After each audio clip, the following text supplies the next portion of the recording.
ملک فارس کا طاقتور ترین شخص، ہر میدان کو فتح کرنے والا ایرانی لیجنڈ ہیرو، جس نے 7 منزلوں کو پار کیا تھا اور طلسم کی دنیا میں جا پہنچا تھا۔ کیا اس پرنس آف پرسیا کو حضرت عمر کے دور میں مسلمانوں نے شکست دی یا یہ کردار محض افسانہ ہے؟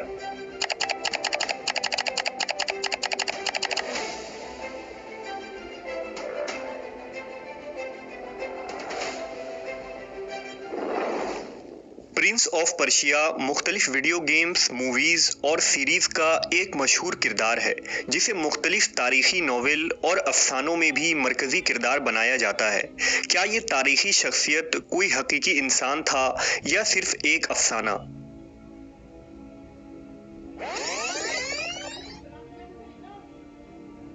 اگر تاریخ کے اوراق میں پرنس آف پرسیا کو تلاش کی جائے تو رستم نامی 2 تاریخی ہستی کا ذکر ملتا ہے۔ پہلا قدیم دور کا وہ رستم جو بادشاہ کیکاؤس کا سپاہی تھا اور جس کے متعلق ایک لمبی طلسماتی داستان مشہور ہے، اور دوسرا وہ رستم پہلوان جو ایران کے جنگ قادسیہ میں حضرت عمر رضی اللہ تعالیٰ عنہ کے دور میں مارا گیا تھا۔ اس ویڈیو میں ہم ان دونوں تاریخی کردار کے متعلق جانیں گے اور دیکھیں گے کہ پرنس آف پرسیا کے لقب پر کون سا کردار پورا اترتا ہے۔ قبل از مسیح کے رستم کا ذکر فارس کے داستان اور افسانوی کتابوں میں ملتا ہے، جس کے مطابق زمانہ قدیم کے ایران میں جب کیانی حکومت قائم تھی تو سیستان میں ایک بہادر سپاہی زال کے یہاں ایک لڑکا پیدا ہوا جس کا نام رستم رکھا گیا۔ تبری کے مطابق یہ وہی دور تھا جب حضرت موسیٰ علیہ السلام بنی اسرائیل کو لے کر مصر سے ہجرت کر چکے تھے اور صحرائے سینا میں مقیم تھے۔ بالکل اسی زمانے میں ایران میں کیانی حکومت بڑے آب و تاب کے ساتھ چمک رہی تھی۔ یہ زرتشت سے بھی پہلے کا زمانہ تھا۔ ایران کے تخت پر کیکاؤس نامی بادشاہ تخت نشی تھا۔ رستم اور اس کا باپ زال دونوں ہی کیانی حکومت کے دلیر سپہ سالار تھے، لہٰذا جب توران کے بادشاہ افراسیاب نے ایران پر حملہ کیا تو کیانی بادشاہ کیکاؤس نے رستم کو مدد کے لیے دارالحکومت بلایا۔ رستم داستان کے نام سے مشہور تھا، جو نہایت ہی جری، بہادر، نڈر اور شجاعت مند سپاہی تھا۔ کیانی بادشاہ نے رستم کو ایک لشکر کے ساتھ افراسیاب کو روکنے کے لیے روانہ کیا، لہٰذا رستم اور تورانی بادشاہ افراسیاب کے درمیان ترکستان کے سرحد پر ایک خونریز جنگ ہوئی جس میں افراسیاب زخمی ہو کر بھاگ نکلا اور رستم نے اپنی طاقت اور زور بازو کا لوہا منوایا۔ کہتے ہیں کہ اسی جنگ میں افراسیاب کی طرف سے خود رستم کا بیٹا سہراب میدان جنگ میں موجود تھا، جبکہ سہراب کی ماں نے رستم کو یہ نہ بتایا تھا کہ وہ اس کا ہی بیٹا ہے۔ دونوں ہی جنگجو پہلوان تھے۔ میدان جنگ میں جب دونوں آمنے سامنے آئے اور دونوں کا ٹکراؤ ہوا تب رستم سہراب کے سینے میں تلوار گھونپتا ہے اور اس کے بعد اسے پتہ چلتا ہے کہ سہراب اس کا ہی بیٹا ہے۔ یہ دردناک رزمیہ داستان رستم و سہراب کے نام سے برِ صغیر اور ایشیا میں خوب مشہور ہوئی۔ بہرحال فتح کے بعد رستم داستان پورے ایران اور توران میں مشہور ہو گیا۔ کیکاؤس نے رستم کی بہادری سے خوش ہو کر اسے سیستان کے ساتھ زیلستان کی حکومت دے دی اور اسے چاندی کا تاج عطا کیا، جسے پہننے کی اسے اجازت بھی مل گئی۔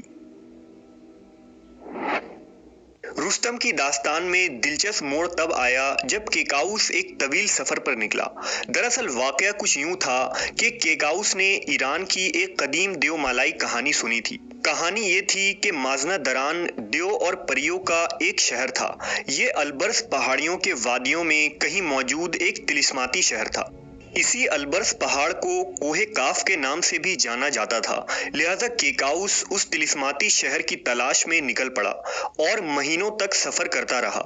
اس سفر میں وہ ایسا گم ہوا کہ کئی سالوں تک واپس نہ آیا، لہٰذا رستم بادشاہ کیکاؤس کی تلاش میں نکل پڑا اور وہ بھی مازنا دران کی تلاش کرنے لگا۔ لوگوں نے اسے بتایا کہ بادشاہ کیکاؤس کو دیو سپید نے قید کیا ہے اور اس دیو سپید تک پہنچنے میں 7 منزل طے کرنی پڑے گی۔ رستم اس خطرناک سفر پر نکل پڑا۔ ہر منزل پر رستم کو طرح طرح کے خطروں اور عجیب و غریب مخلوقات کا سامنا کرنا پڑا۔ ان تمام منزلوں کو پار کرتے ہوئے آخر کار رستم 7ویں منزل تک جا پہنچا۔ رستم کے اس دیومالائی سفر کو ہفت خوان رستم کہتے ہیں۔ ان میں سے ہر منزل کی تفصیل ایرانی ادب کے داستانوں اور افسانوں میں موجود ہے، جسے فردوسی نے شاہ نامہ میں بھی درج کیا ہے۔ بہرحال 7ویں منزل میں پہنچ کر رستم کا سامنا دیو سپید سے ہوا۔ رستم بڑی بہادری سے اس دیو سے لڑتا رہا اور اسے ہلاک کر دیا۔ پھر کیکاؤس کو رہا کروا کر اسے ایران واپس لے آیا۔ کہتے ہیں کہ رستم نے 600 سال کی طویل عمر پائی تھی۔ اسی زمانے میں زرتشت کا ظہور ہوا اور ایرانی حکومت نے زرتشتی دین قبول کر لیا۔ بادشاہ گشتاسپ کے زمانے میں جب رستم کی عمر 610 سال تھی تو اس عمر میں بھی وہ ایک قوی اور بہادر سپہ سالار تھا، لیکن رستم کے بھائی سغار نے اسے دھوکے سے ایک کنویں میں گرا دیا جس میں سیدھی گاڑی گئی تلواریں بچھی تھیں۔ ان کے زخموں سے رستم بچ نہ سکا اور ایران کی تاریخ کا یہ عظیم سپہ سالار صفحہ ہستی سے مٹ گیا، اور اس طرح قدیم ایران کے دیومالائی دور کا خاتمہ ہوتا ہے۔ اس دور کی تاریخ میں اگرچہ افسانے اور طلسماتی کہانیاں بھری پڑی ہیں، لیکن اہل ایران کے نزدیک ان کے لیے یہ دور کبھی فخر کا باعث تھا۔ قبل از مسیح کے اس رستم داستان کو ایرانی افسانوں میں ایک ماورائی طاقتوں کا مالک اور بحیثیت سپر ہیرو پیش کیا جاتا ہے۔ اگر حضرت عمر کے دور والے رستم نامی شخص کا ذکر کریں تو تاریخ یہ بتاتی ہے کہ اس دور کے ایک شخص کا نام رستم فروخزاد تھا، جس کی پیدائش ساسانی دور میں ایران کے بلخ میں ہوئی تھی۔ رستم فروخزاد کا شمار اس دور کے عظیم پہلوانوں اور بہادروں میں ہوا کرتا تھا۔ طاقت و قوت میں پورے فارس میں اس کا کوئی ثانی نہ تھا۔